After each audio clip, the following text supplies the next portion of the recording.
Hello and welcome back to another video, and in this one we'll be having a look at this aircraft gauge conversion which I've done, turning primarily RAF aircraft gauges into clocks. So in this one it'll be an overview of all of them, showing you the different aircraft types, the different types of gauges, the way in which I've reused the needles. I'll talk about their sizing, their maintenance and their development. So if you follow me on Instagram you'll have seen my very initial concept stuff working with the stands and things. And then should you wish to purchase one of these from me on eBay, you'll also get an unlisted video which is just about your gauge and how to change the battery and the time.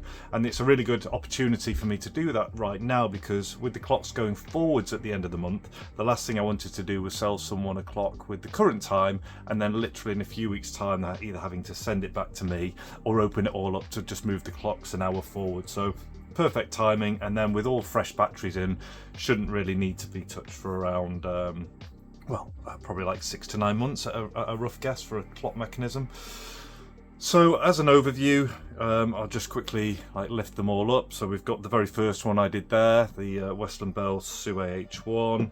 We've got a couple of Wessex ADFs here and here, a smaller Gazelle gauge there. We've got just an unknown aircraft but believed to be an RAF 1, that's the manufacturer. We've got an accelerometer from the Meteor here, an airspeed indicator from a Shackleton, and then finally we have an airspeed indicator from a jet Provost. And what I would also point out is I did these probably around 2 weeks or so ago, and if you have a look at all of them, they're all roughly about right. So they're still all running.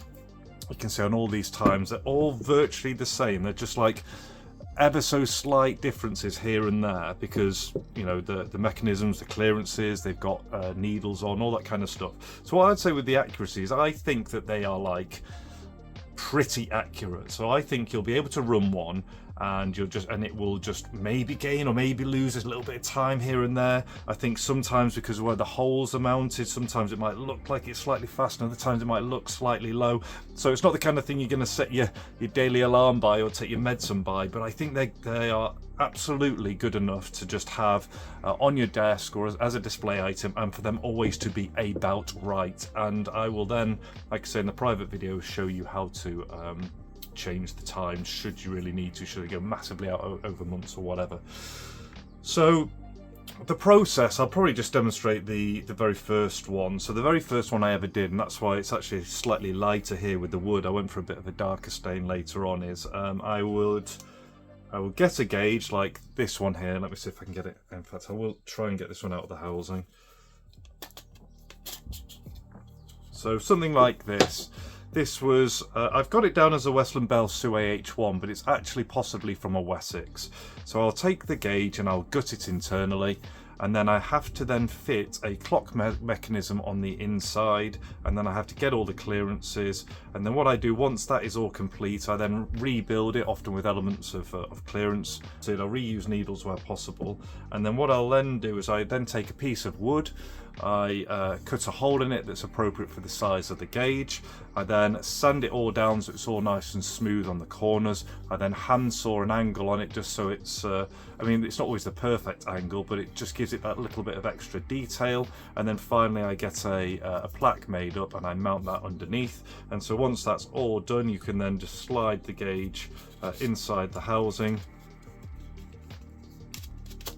like so, and this is where it would then sit, and then that then just rests like so on the desk, or as it would look to you, it would kind of just be sat like that, showing this and showing the time. So right now on that one it's saying, as you can see, roughly similar to mine, coming up to 11:45. So that's what that's like. And then in size, as you can see, they're kind of a desk size, so you're looking around 14 centimeters tall, 12 centimeters wide, and their depths are around 13 centimeters as they sit on the desk.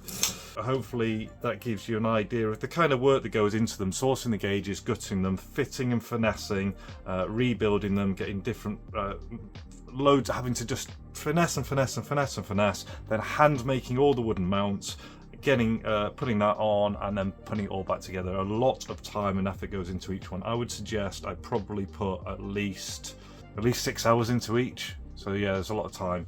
So now I've done all the introductory part, there'll be timestamps at the bottom. I will now talk through each one, just in general, pointing out some of the features, and then we'll wrap up at the end. So I'll start with the very first one here, which was the first one I did. Just going to cut this little bit in, because I forgot to mention at the start with each gauge. So the Westland Bell Sioux AH1 was released in 1964. It was a British Army observation and kind of reconnaissance aircraft. This is a Westland Bell Sioux AH1. It's a compass repeater type RL5A, which you can just see here on the label at the back. So all refitted onto there, and then what you can see is what I've done is I've taken the needle, so that would have been a single needle initially. I've reused the original needle and turned it into the hour and the minute hand. This section you can still move slightly, so you could, you know, put that onto an hour as a reminder or something.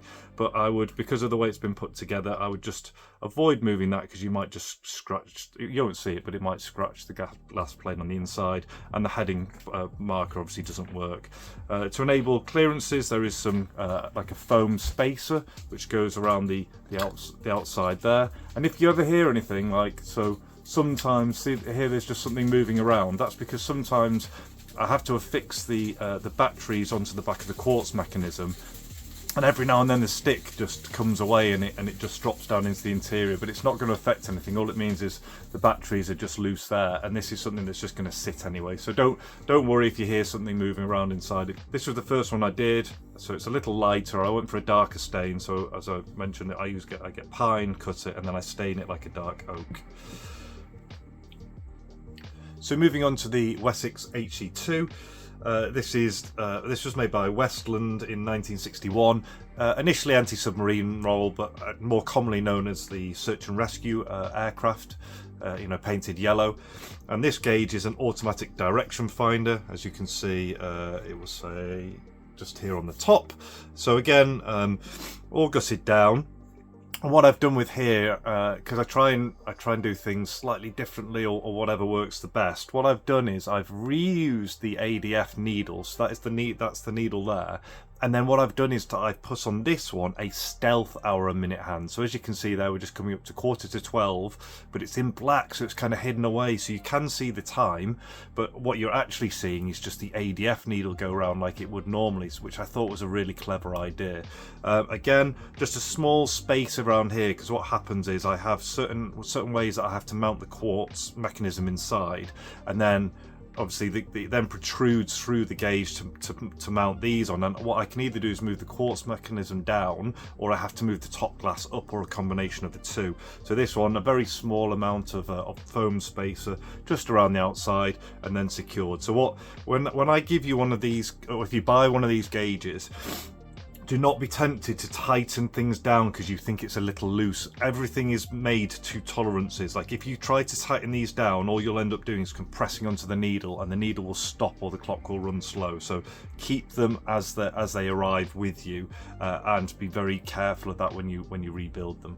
So that's that one there. And then what I'll do is, as you can see, exactly the same on here. So this is another Wessex one, the same kind of design. You've got again, you've got the tags on the back, you've got all your wood and everything, same construction, but the difference you notice here is we've actually got the tail number. So this one here is really nice because you have this piece of paperwork with it, so you can actually track this one down to an aircraft. And this was when it was at St Morgan here. Removed from here, you've got the aircraft tail number up there, and you can track it down to when it was in maintenance. So this was in 94. I've actually found a picture, and I'll put it up here, of when it was in maintenance in 1993, and then obviously this was removed around that time as well.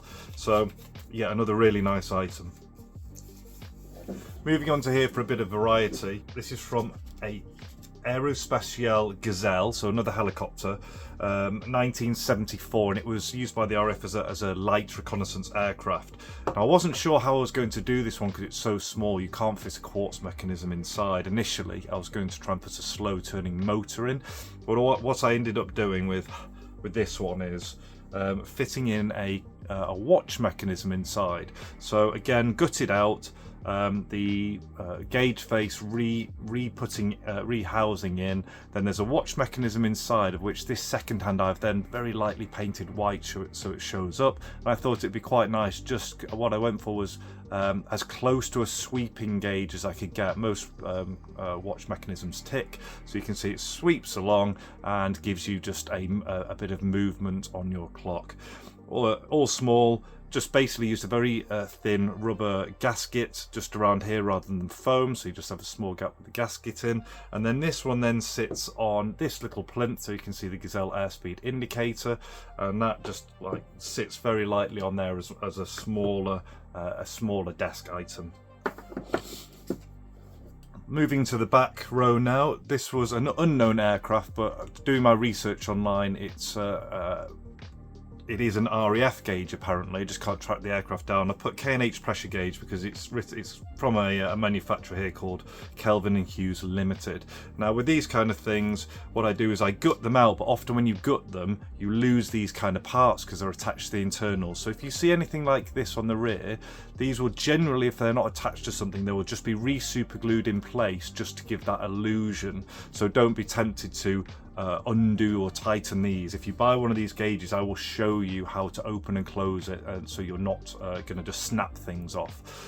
With this one again, so this was quite nice in that I was able to mount it lower, reusing one of the circlips, that gold circlip. So I was able to sink the face down enough that I didn't need to add in extra foam around the side, that spacing foam, and then I just refitted that on top. And then what I've done, as you can see, I've reused these two needles, and they are now the hour and minute hands, so we're just coming up to 10 to 12 on here. So yeah, that's really nice. Shame we don't know the aircraft, but the fact that it's fully flush just gives it that really nice finished look, and the needles are really nice on there as well. Next, we're coming on to the Meteor. It's the Gloucester Meteor, released in 1944, and this was the first British jet fighter ever produced. This is an accelerometer, so accelerometers have three gauges. One's kind of instantaneous, one's the lowest negative reading, and one's the highest, which is why you have 0, and then positives here and negatives here. So on here, what you have again, just all gutted on the insides. No spacer at all on this one, so again I've managed to get that flush fitting, but it's quite tight inside the way I had to mount it. I had to really like bore out the sides and then push the mechanism into the base, but it's come out really nicely. And then what you've got there is then the three original gauges. I've then trimmed them down to different lengths, so you have the hour, the minute, and then the slightly longer one sweeping round as the second hand. So you still have all three of the original needles giving you the display there. So that again, a different use of trying to use the original needles to still make it look like the gauge that it is.